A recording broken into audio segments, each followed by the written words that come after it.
Conversation. I'm Clay Smith. I'm so glad you're here. Our goal is to connect Sunday to Monday, to take the stuff you heard on Sunday and to put it into practice on Monday. And I'm excited today to have two great people, two great team members here at Johnson Ferry. So I'll let you guys introduce who you are. Let's start right here. Awesome. I am Kristen Carr and women's minister here at Johnson Ferry. Love being part of this team. Great. And we have a repeat guest, two-time, coming back. Who are you? David Anderson. I'm the men's pastor and also on the disciple-making team. Well, we are in a series called Things That Stick, and we're talking about disciple-making, more specifically creating a culture of disciple-making here at Johnson Ferry. And I want to encourage you, if you're watching this, to pay attention and to get involved with some of the resources that we have for you. So you can go to the link in the bio and find out ways to get connected at a deeper level. But we're having conversations around disciple-making. And this past Sunday, I talked about why we don't make disciples, which may sound odd because you've heard that Jesus made disciples. He wants us to be making disciples. But what I found as a pastor and just as a follower of Jesus is that there's a big hurdle often from being a disciple to being a disciple maker. So that's what we want to focus on today, because I think there's a lot of people who probably struggle with that, and we want to help them in that way. So let's just start with the problem. Why do you think so many people don't make disciples?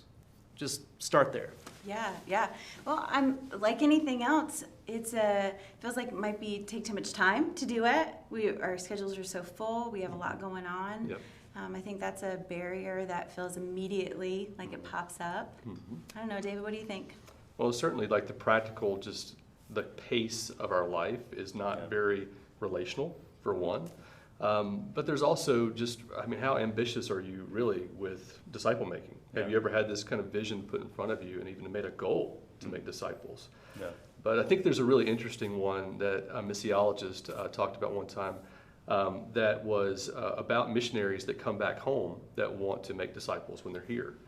And so they are in a place where if you make disciples, you could get your life taken. Or even when you come to Christ, you could have your life taken. And so you have to count the cost of being a follower of Christ from day one. And then when you start to share your faith, there's an incredible cost that could be paid. Yeah. But when we're here in the United States, like when we accepted Christ, it didn't cost us anything. And then when we go to share our faith, we don't really know what it's going to cost. And so this imagined persecution is actually sometimes more detrimental than a cost that we know that we're going to pay, if that makes sense. So this kind of big what if. Yeah, what's going to happen? When I share with my neighbor, am I going to lose this relationship if I invite this friend to come study Jesus with me?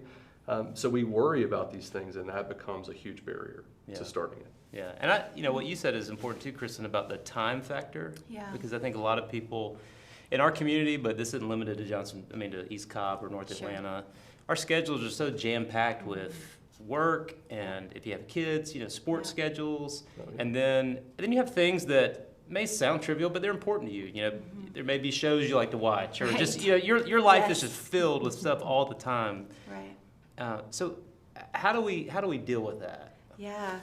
It's a challenge. It's a huge challenge, especially, you've mentioned this several times, but in the society that we live in, it's pretty achievement-oriented, and so these two things kind of at play. We don't know what the cost is going to be. We don't have a lot of time to do it. Means we might not get a gold star on our chart. Yeah. And so, which we know is not a win. So I think for starters, just thinking about what are we stewarding in our lives, and in that area, what's one small step that we could take towards discipleship? For instance, I'm a mom. I know y'all are dads. And so just thinking about, am I discipling my kids? Do I spend time talking to them about who Jesus is and his character and his goodness, and how to study the word and how to let that change their life? And just even small, that's not a small step, but reasonable things that are already in your path. Think about what's already on your schedule, and how could you leverage that to begin to have discipleship relationships or conversations, kind of moving towards it. Yeah, I like that. What would you say to that? Yeah, I think that we all need more relationships, honestly. We don't need more activities, we need more relationships. If we wanted to have a healthy rhythm to our life. And so when we invite somebody into a disciple-making relationship with us, it's very life-giving to us to be enriched by them as well. It's not just a one-way transaction. So this is somebody that's going to enter into your life and make your life better too. It's going to make your family's life better. When they see someone on your back porch that you're discipling, that's going to have an impact on your kids. And so there's it's not taking away from your life to add these relationships. I think it gives life to you to add these relationships. And if I could jump in, I think a lot of what we're talking about is so foreign to most of our people. Sure. I mean, you read the New Testament and you see a much, it's just a more relational environment, largely because they walked to places together, and it was just harder to do the things they do.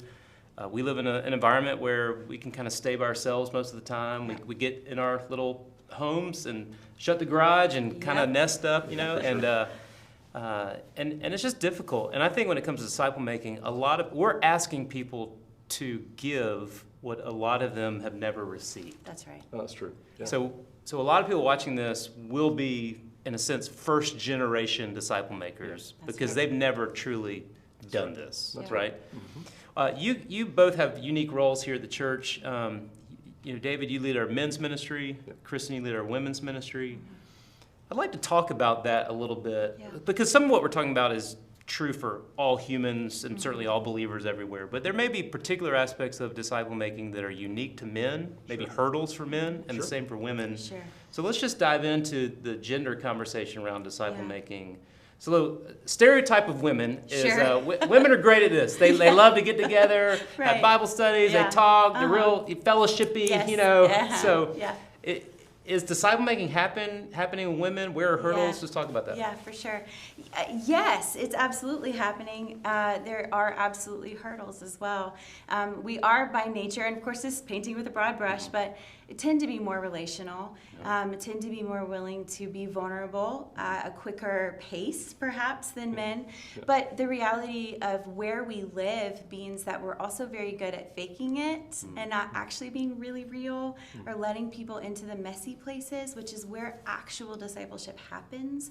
So I think, yes, we are good at it in some ways, but I think there's an opportunity for growth just in the invitation to put down the pretense and really be real with one another and discover, well, all of us aren't perfect, don't have it all together. And it's actually where Jesus wants to step in and speak in and uproot the bad and plant the good to help us grow in him. So, and just one step further, you say discipleship happens in those messy places. Yeah. What is it about those messy places that allows that discipleship to happen?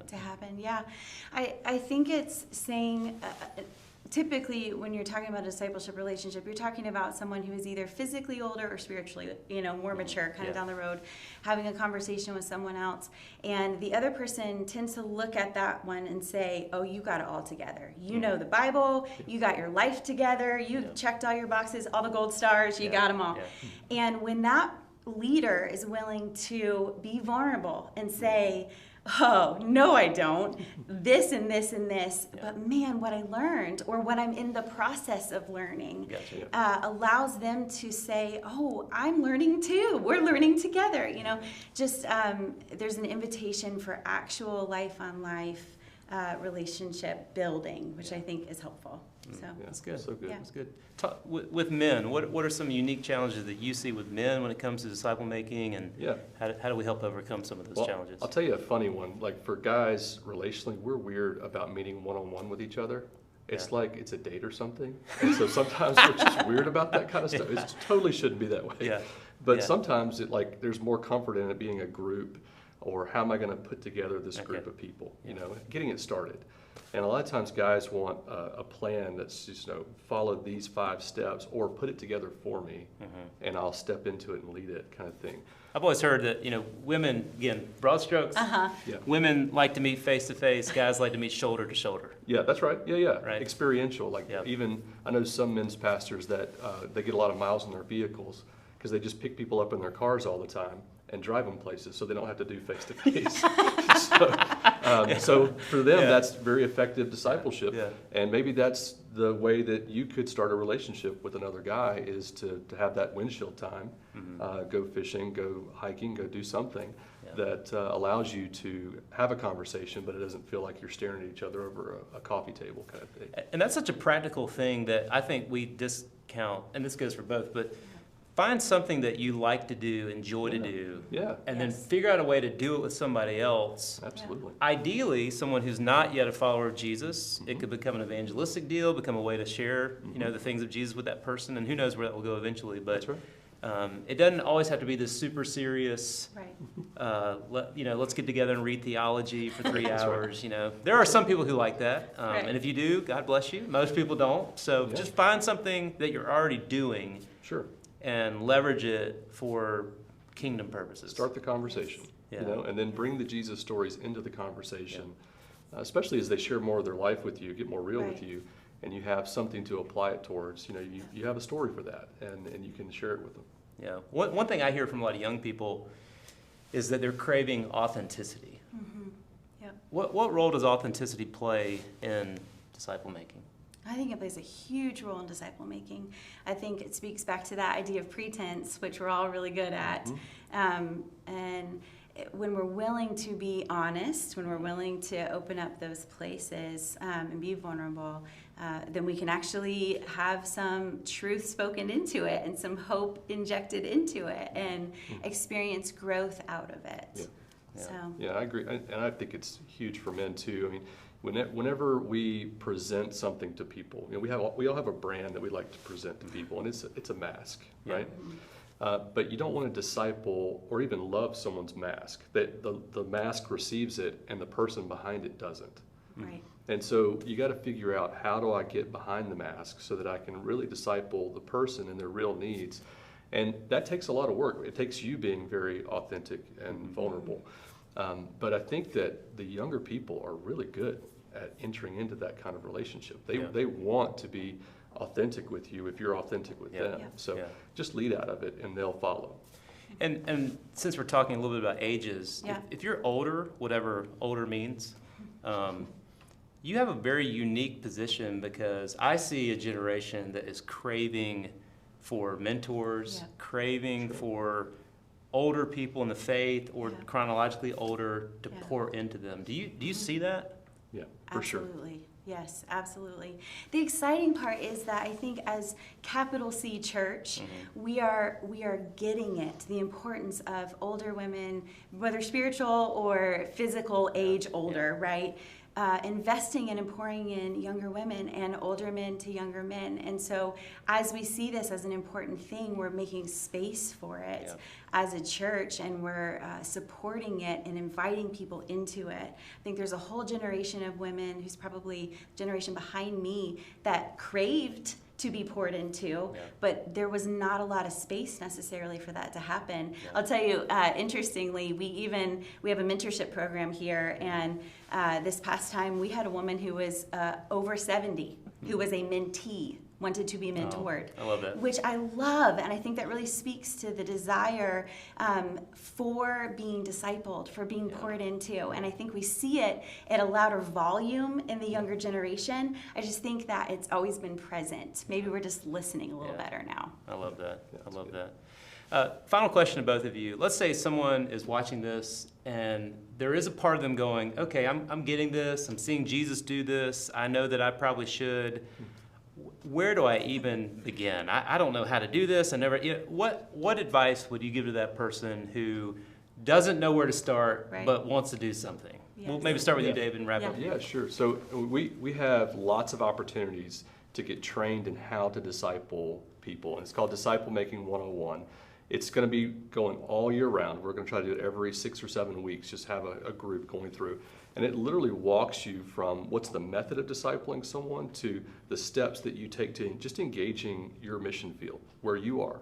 And so we want to help you. We know it's hard. That's probably the hardest step. Getting it outside the walls of the church is the hardest step. So we want to help you get there. And we want to continue to encourage you, pray for you, and those sorts of things. So there's training for sure. But for just each person out there, I would say start with prayer. You don't have to have a training class to start praying for your neighbors, start praying for your own heart, to see the opportunities that are around you. Because sometimes we feel like we don't know lost people or we don't have relationships with lost people that we can engage, and they are all around us. And so I think it's super important to start with prayer so you start to just even see how many opportunities are out there. Yeah, sounds great. Kristen, what about you? Yeah. Amen. Prayer starting there. And I guess I would say first, hooray! This is so exciting that you're feeling called towards leaning in and pouring into the people that God has placed in your path and showing them the goodness of God that you know. And so praying through who that is, like David said, and then we've got tons of resources and things. We'd love to come alongside of you. I can speak specifically from a lens of women.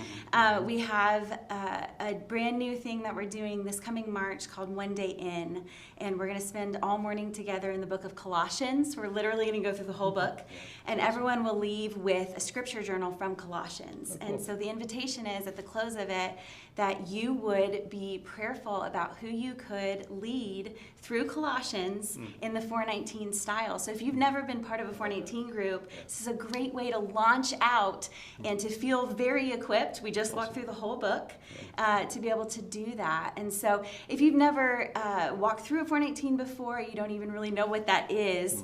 Last year around the same time, we actually filmed a group of women going through a 419, and that's online. We can drop that link there so you can click that link and watch that video and have a picture better of what 419 looks like in gathering. But few things. Yeah. So just start where you are with the people that are around you and pray through that. Well, thank you both for being here. It's been really helpful, and I do hope and pray that those who are engaged with us will take a step and see what God does. So stay tuned and keep being a part of this great conversation, and we'll see you next time.